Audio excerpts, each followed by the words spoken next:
Money is the most complex mass adopted product in existence. People do not really know how it works, how it is produced, they just use it and it kind of works. But behind the scenes, there are today quite an antiquated set of infrastructural layers and players that play roles and capture a significant amount of value. To create money, to distribute it, to let the others use it. So I think it's about time that we use technology to bring the monetary space, the financial and monetary space, into the 21st century. Now it's still stuck in the 50s and 60s. Well, I think most people, they say money, but they mean dollars. And dollars and money are actually two different things. Money is what you use as a medium of exchange, but a dollar is a very specific thing. In the current economy, the dollar is really an account at the Fed, which is something that the average person just can't have. It's only open to banks. But that doesn't mean that people don't want dollars. They're using money as a substitute for dollars. They're using bank deposits specifically, but bank deposits are just a claim on those dollars, on those accounts at the Fed. We think that that's a bad system. So M0 is many things. It's a settlement layer where a federation of parties can come and mint a fully fungible digital version of money.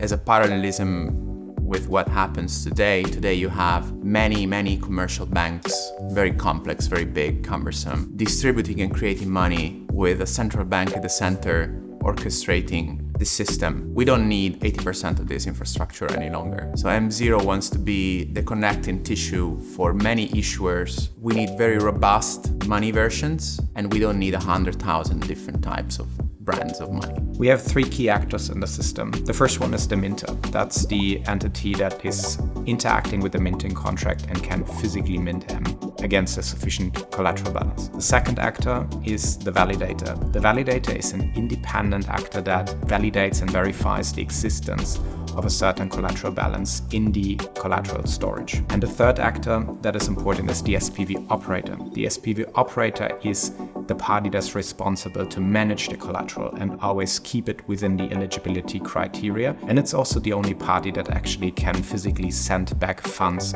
to the mint. M is a fungible crypto dollar, or a stablecoin, whatever you want to call it. What that means is that it's a digital token issued on specifically the Ethereum blockchain, but it can go to any chain in the ecosystem. And what it is actually an approximation of the collateral that's being held by the minters in our network. So we have all these different entities that are coming in and they're putting collateral into these we call storage facilities. And once they're there, they're able to mint M against them. Now, M is not a direct claim on that collateral, but each minter is able to always redeem the M for the underlying collateral. So what we do is we have many entities that are putting in the same collateral to different types of storage facilities that the network considers to be safe. And then they mint this token against it.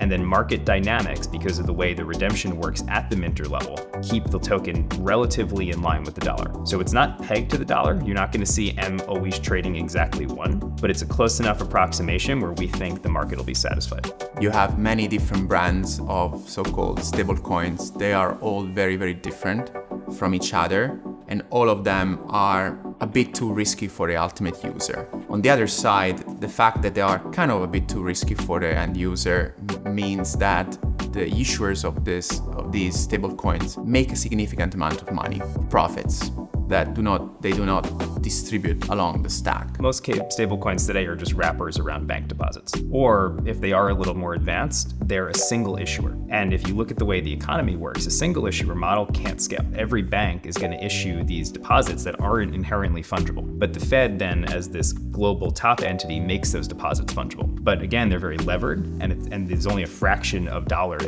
backing each one of those deposits. We decided that we can have a multi-issuer model, much like the banking system, without adopting a fractional reserve and without sacrificing the safety of the asset, or also needing to have a very complex risk framework. I believe that the M0 ecosystem is more powerful and flexible when it comes to supporting multiple regulatory regimes, because we made a choice and we split the collateral storage from the actual minting side. If you look into the ecosystem, you will see that there are entities that are responsible to store the collateral, and there are other entities that are responsible to mint M against that. And that leaves a lot of flexibility for the choice of the jurisdiction of the minting operations. And this makes the system very powerful and very flexible. You can imagine any new company that is thinking about launching a stablecoin issuer for international use case should reach out. Any market maker or trading firm that is thinking about entering the stablecoin space, because it is a very, very profitable line of business, should reach out. And any distribution venue that